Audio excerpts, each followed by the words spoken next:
नमस्कार, आप देख रहे हैं राजपट टीवी और मैं हूं आपके साथ सपना ठाकुर। रुक करते हैं आज की बड़ी खबरों की ओर। थाना लोनी बॉर्डर पुलिस ने बेहटा अंडरपास पर दो मोटरसाइकिल सवार को चेकिंग के दौरान रोका। दोनों मोटरसाइकिल सवार अपनी मोटरसाइकिल लेकर तेज गति से भाग गए।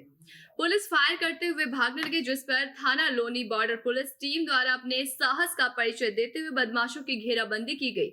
बदमाशों के द्वारा पुलिस को लक्ष्य बनाकर जान से मारने की नियत से फायर किया गया। पुलिस द्वारा आत्मरक्षार्थ जवाबी कार्रवाई में एक बदमाश पुलिस की गोली लगने से घायल हो गया। पूछताछ में पकड़े गए बदमाश ने अपना नाम सागर बताया है। दूसरा बदमाश अंधेरे का फायदा उठाकर फरार हो गया। वहीं अग्रिम विधिक कार्रवाई की जा रही है और पकड़े गए अपराधी का नाम सागर बताया गया है।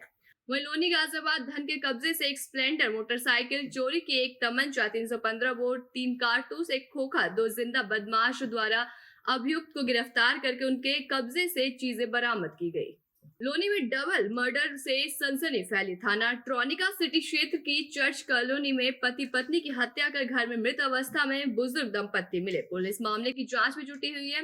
वरिष्ठ पुलिस अधीक्षक एसपी ग्रामीण मौके पर मौजूद रहे। परिजनों के अनुसार बुजुर्ग दंपत्ति की गला घोंटकर हत्या कर दी गई। वहीं बगल में रहने वाली बेटी फातिमा और सुबह 6 बजे दूध लेने जाते समय इसकी जानकारी मिली। कबाड़ी का काम करते थे बुजुर्ग दंपत्ति। पिछले 15 साल से वो इसी जगह पर रहा करते थे, जिनके बाद ये सुबह इस खबर से इलाके में सनसनी फैली है। पुलिस को सूचना मिली थी लगभग 8 बजे के आसपास 112 का माध्यम से ये मोहल्ला में दो बुजुर्ग संपत्ति लोग का गला दबा के हत्या हुआ और घटनास्थल पर मैं मौके पर आया हूँ। हमारे अधिकारी लोग सभी लोग मौके पर आए, सब देखा है, घटनास्थल निरीक्षण किया हूँ। उस पर एक मोटिव तो लग रहा है, मेनली हत्या लग रहा है। वहाँ पे कोई सामान वगैरह सब ऐसे पड़ी है। इन लोग दोनों बहुत गरीबी है, इन लोग कबाड़ का काम करता है और बाकी सब चीज़ हम जांच करवा रहे हैं, क्या कारण मोटिव क्या है सब वेरीफाई करवा रहे हैं। अभी घर के अंदर सामान वगैरह सब ऐसे पड़ी है, उस पर कोई तितर दिखा नहीं पड़ रहा है। केवल एक छोटा से कमरा है, उस पर उन लोग रहता था और बगल में कबाड़ का सामान पड़ी है और सब चीज़ सही इसी हालत में पड़ा है। केवल दोनों का गला दबा के हत्या हुआ, इसलिए हम लोग पूरा मान के जा रहे हैं मेनली हत्या की घटना होगा। कोई रंजिश हो सकता है, कोई बात हो सकता है, उसका हम पूरा पुलिस खुलासा करेंगे। जल्दी से जल्दी टीम गठित करके हम एसपी आर्य के नेतृत्व में टीम गठित कर दिया है। जल्दी से जल्दी केस खुलासा हो जाएगी। मामला कोतवाली शाता मथुरा का है, जहां योगेश तांगड़ एडवोकेट चैम्बर पर बैठकर कार्य कर रहा था। चैम्बर बंद करके अपने घर की ओर निकला, तभी पीड़ित अधिवक्ता के चैम्बर पर कुछ नामजद लोगों ने पीड़ित अधिवक्ता के साथ गाली गलौज करते हुए कहा कि तुम्हारे चैम्बर का रास्ता बंद कर देंगे और तुम्हारे तख्त और कुर्सियों को उठाकर फेंक देंगे। जब पीड़ित अधिवक्ता ने इसका विरोध किया तो उक्त नामजद लोगों ने उसे जान से मारने की धमकी दी। तो वहीं उसके साथी अधिवक्ता के साथ भी गाली गलौज कर उन्हें अपमानित किया। पीड़ित अधिवक्ता के झगड़े को लेकर सीनियर अधिवक्ताओं ने मामले को शांत करवा दिया। तभी वहां से पीड़ित अधिवक्ता अपने साथियों के साथ घर की ओर चला गया। तभी देर शाम पीड़ित अधिवक्ता को सूचना मिलती है कि नामजद लोगों ने उसके तख्त और कुर्सियों को फेंक दिया और उसके चैम्बर के सामने दीवार का निर्माण करके रास्ता रोक रखा है।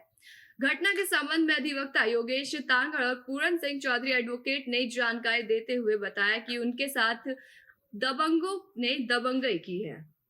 ये थाने में क्यों आए आप, ये बताइए। ऐसा है, आज हमारी अधिवक्ता कल्याण एसोसिएशन के सभी पदाधिकारी हम लोग यहाँ इसलिए आए हैं कि शनिवार को एक हमारे साथी अधिवक्ता के साथ जो घटना कारित हुई और उनके साथ घटना ऐसी कारित हुई कि उनको जान बचा के भागना पड़ा और डर के मारे संडे को भी नहीं आए थाने में। तब आज जाकर के हमें उन्होंने बताया, जब उनकी बात सुनी हमने तो हमें बड़ा रोष आया कि ऐसी घटना कारित होगी यहाँ। तब आज हम थाने में उनकी तहरीर दिलवाने आए हैं। जिन लोगों को नामजद लोग हैं उनके खिलाफ़ यहाँ कोतवाल साहब को सारी बातें बताई हुई हैं डिटेल से, और सारी हमारी अधिवक्ता कल्याण एसोसिएशन के अध्यक्ष जी और हमारे सचिव साहब और हम सभी लोग आए हैं। तो वास्तविक घटना से अवगत कराने यहाँ कोतवाल साहब को हम आए हैं। जी, मैं अपने चैम्बर पे शनिवार को 19 तारीख को मैं और मेरे साथी लॉरेंस, जो कि मेरे यहाँ मुंशी हैं, बैठे हुए थे। 5:45 के समथिंग हम अपना चैम्बर बंद कर रहे थे और घर जाने के विचार में थे। तभी वहाँ पे मुरारी लाल पचौरी एडवोकेट और गिरेंद्र सारस्वत जी एडवोकेट और एक अन्य व्यक्ति प्रेमचंद जो कि गांव गारी के हैं, अपने 3 भतीजों के साथ वहाँ आए और हमसे गाली गलौज किए और हमें जान से मारने की धमकी दी।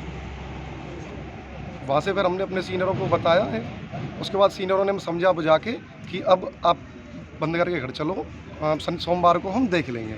लगातार अवैध कब्जे पर अमेठी प्रशासन सख्त नजर आई। 3 दिन से लगातार चल रहा है बुलडोजर। अधिवक्ताओं के द्वारा किए गए अवैध कब्जे को लगातार प्रशासन द्वारा कब्जा मुक्त करवाया गया।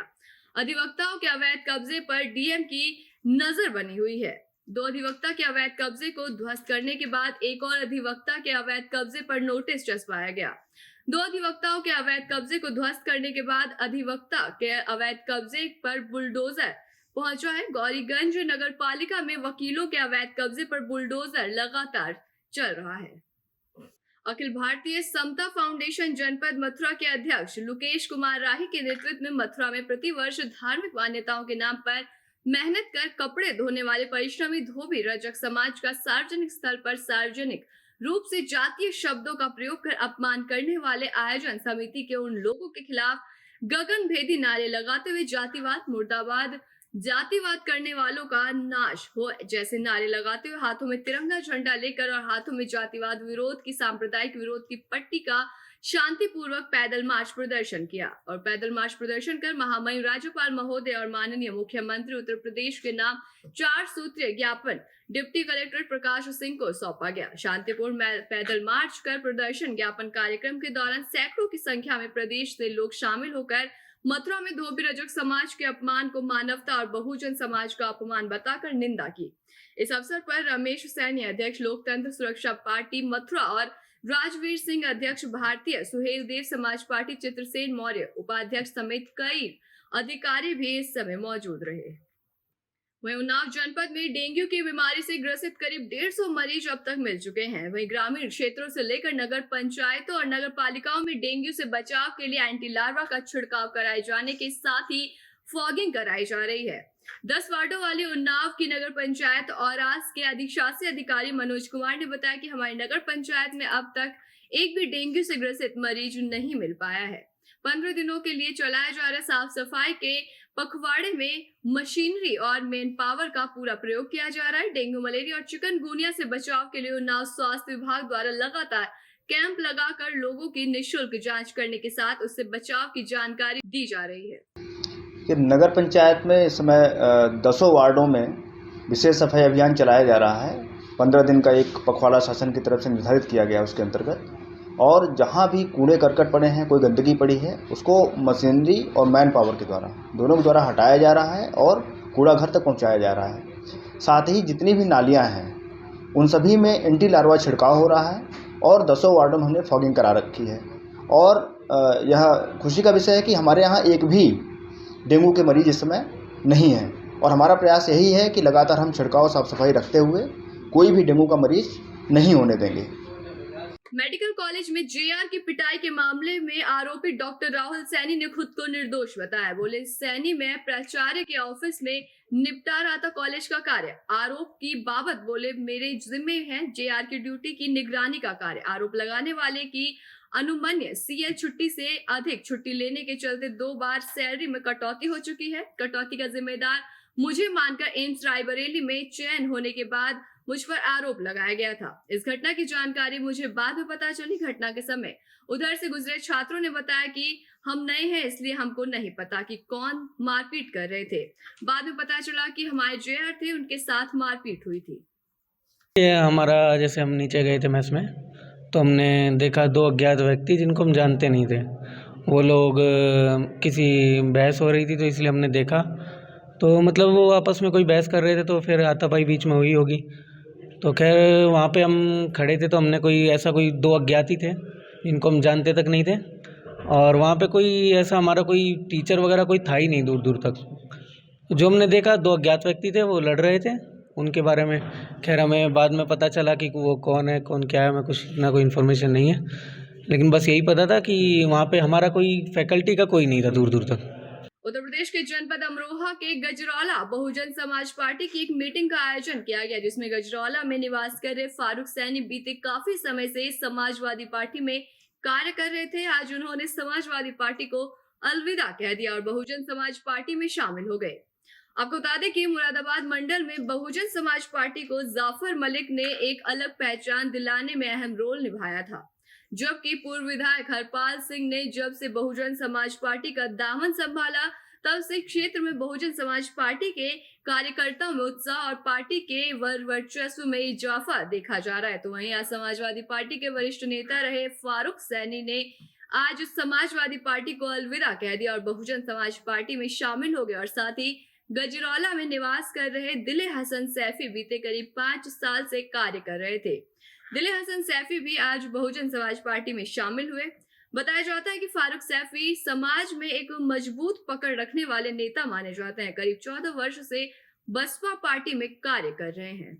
पार्टी में काम किया, समाजवादी पार्टी में थोड़ा सा गुटबंदी उपेक्षा, मुझे कभी ऐसा लगता है कि उपेक्षा के शिकार हो रहे हैं, लिहाजा अब विचार बना कि बहुजन समाज पार्टी में काम किया है, इससे तो बहन कुमारी मायावती जी के जो दिशा निर्देश होते हैं सब लोग उस पर पालन करते हैं, उसी पे काम करते हैं और बहन जी काम करने का तरीका भी बहुत अच्छा है। बहन जी जो है वो उनके आदेश का जो पालन होता है, उनका आदेश का पालन होता है, उसमें कोई मठाधीश या कहीं कहीं वैसा कुछ नहीं मामला नहीं रहता। सैफी जय भीम, अस्सलाम वालेकुम, सत श्री अकाल। आप सभी भाइयों का बहुत बहुत आदाब, धन्यवाद। मैंने समाजवादी पार्टी को इसलिए छोड़ा क्योंकि समाजवादी पार्टी के गुटबाजी होती है, मुझको अच्छी नहीं लगी। मुझने बहन कुमारी मायावती जी का कार्य करने का तरीका बहुत अच्छा लगा, जिससे मैंने बहुत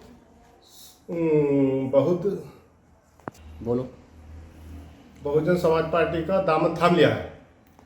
ऐसी तमाम बड़ी खबरों के लिए देखते रहिए राजपट टीवी, सबसे पहले भारत।